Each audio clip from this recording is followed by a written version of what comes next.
കൊള്ളാം, നല്ല മൂവിയാണ്, അടിപൊളി മൂവിയാണ്, ഇഷ്ടപ്പെട്ടു. എങ്ങനെ ഉണ്ടായിരുന്നു അത്? സാറ്റിസ്ഫാക്ഷൻ ആയി, നല്ല പടമാണ്, ചെറിയൊരു പടമാണ് എങ്കിലും നല്ല മേക്കിംഗ് ആണെങ്കിലും ധനുഷിന്റെ ഡയറക്ഷൻ ആണെങ്കിലും ആക്ടിങ്, എസ്പെഷ്യലി ആക്ടിങ് അടിപൊളിയാണ്.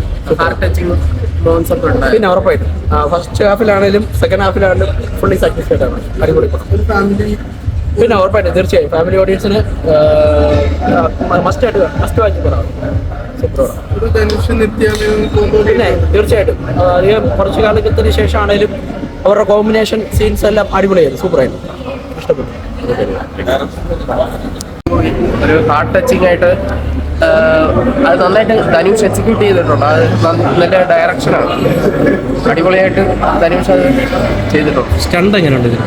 സ്റ്റണ്ടൊക്കെ കൊള്ളാം, പക്ഷെ നമ്മൾ ഓവർ എക്സ്പെക്ടേഷൻ കൊടുക്കാതിരിക്കുക, ഒരു ഫീൽ ഗുഡ് മൈൻഡ് സെറ്റ് വരിക, അത് നല്ലൊരു സാറ്റിസ്ഫാക്ഷൻ നമുക്ക് കിട്ടുക. ക്ലൈമാക്സ് ഒക്കെ ആയപ്പോൾ അടിപൊളിയായിരുന്നു. നിത്യമേനോൻ ധനുഷ് കോംബോ ഒക്കെ എങ്ങനെയാണ്? നിത്യമേനോൻ ധനുഷ് കോംബോ അത് നമ്മൾ തിരുച്ചിത്രമ്പലത്തിലും കണ്ടതാണല്ലോ, അതുപോലെ തന്നെ ഇതിലൊരു വെറൈറ്റി കൊള്ളാം, നല്ലൊരു നൊസ്റ്റാൾജിയ ഒരു ഫീലൊക്കെ അടിക്കുന്നുണ്ട് ഇടയ്ക്ക്. പക്ഷേ ഇത് നമുക്ക് കുറച്ചുകൂടെ എൽഡർ ഏജിലായിരിക്കും കുറച്ചുകൂടെ കണക്റ്റ് ആവുക. എന്തായാലും തമിഴ് ഓഡിയൻസിന് പക്ക വിജയിക്കും.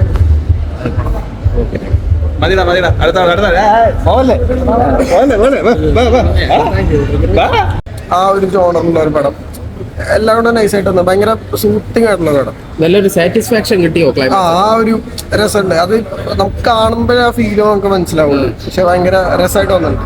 സിമ്പിൾ പടം, പക്ഷെ ഗുഡാണ്. പഴയ നോസ്റ്റാൾജി അങ്ങനെ കുറച്ചുകൂടെ ഈസി ആയിട്ടുള്ള ആളുകൾക്കൊക്കെ ഭയങ്കര കണക്ട് ആവുക ഈ ഒരു സാധനം. കുറെ നാള് വർക്ക് പുറത്ത് വർക്കൊക്കെ ചെയ്ത് നാട്ടിലേക്കൊക്കെ വന്നം ആ ഒരു ഇതിൽ നിൽക്കുന്നവർക്കൊക്കെ ഭയങ്കര കണക്ട് ആണ്.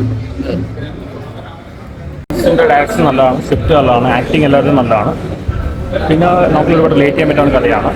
പിന്നെ എടുത്തു വരാനുള്ളത് നിത്യമേനോൻ ധനുഷിന്റെ കോമ്പിനേഷനാണ്, നല്ല പെയറിംഗ് ആണ്. തിരുച്ചിത്രമ്പലം കണ്ട അതേ എഫക്റ്റാണ് വരുന്നത്. ഇതിന് ഒരുപാട് അവാർഡ് കിട്ടാൻ സാധ്യത, ഓടാൻ സാധ്യതയുണ്ട്.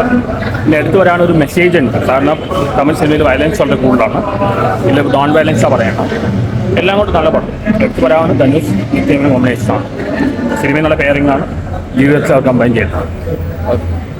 അടിപൊളി ഫീൽ ഓടുപെടാം, എല്ലാരും കണ്ടോ? അടിപൊളി പടാ, ഇമോഷണലും അല്ലാണ്ട് അടിപൊളി പടാ. ധനുഷിന്റെ ഒക്കെ ഇറങ്ങിയിൽ വെച്ചിട്ട് അടുത്തിറങ്ങിയിൽ വെച്ച് അടിപൊളി പടാ. ഒരു ഡയറക്ഷൻ ലെവലിലൊക്കെ നോക്കുമ്പോൾ എല്ലാ രീതിക്കും അടിപൊളിയാ, ഇമോഷണൽ ആയാലും എല്ലാ രീതിക്കും അടിപൊളിയാ പടം. ഇൻട്രോല് കഴിഞ്ഞതല്ലോ, ഇൻട്രോല് വരെ ഒരു ചെറിയൊരു ഇതായിരുന്നു. പക്ഷേ ഇൻട്രോല് കഴിഞ്ഞ് പടം നന്നാക്കി എടുത്തിട്ടുണ്ട്, ധനുഷ് നന്നാക്കി എടുത്തിട്ടുണ്ട്. അരുൺ വിജയ് അടിപൊളിയായിട്ടുണ്ട്, അരുൺ വിജയ് നല്ല റോൾ ചെയ്തിരിക്കുന്നത്, പുള്ളി നന്നായിട്ടുണ്ട്. നിത്യാമേനോൻ എല്ലാവരും നല്ലൊരു ഫീൽ ഗുഡ് മൂവി, കുഴപ്പമില്ല. എന്ന് വെച്ചാൽ ഇൻട്രോല് വരെ എനിക്ക് ഇച്ചിരി നന്നവരും കൂടി പോയിരുന്ന ഒരു ഡൗട്ട് ഉണ്ടായിരുന്നു. പക്ഷേ ഇൻട്രോല് കഴിഞ്ഞ് ധനുഷ് നന്നാക്കി ക്ലൈമാക്സ് നന്നാക്കി എടുത്തിട്ടുണ്ട് കേട്ടോ. ഇമോഷണലി അങ്ങനെ ഒരു പടമാണ്, പക്ഷേ പുള്ളി നല്ലപോലെ ഇൻട്രോല് കഴിഞ്ഞ് എടുത്തിട്ടുണ്ട്. ഇൻട്രോല് വരെ ഒരു ഇമോഷണൽ ഒരു കരയിപ്പിൽ അങ്ങനെയൊക്കെ ആയിരുന്നു, അവസാനം നന്നാക്കി എടുത്തിട്ടുണ്ട്, കുഴപ്പമില്ല. ധനുഷ് നന്നായിട്ടുണ്ടായിരുന്നു, പെർഫോമൻസ് ഒക്കെ നന്നായി ചെയ്തിട്ടുണ്ടായിരുന്നു. നല്ല നമുക്ക് ഒരു എന്റർടൈനിങ് ആയിട്ട് 3 മണിക്കൂർ കാണാൻ പറ്റില്ല,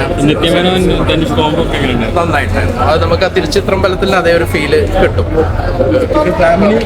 ഫാമിലി മൂവി തീർച്ചയായിട്ടും.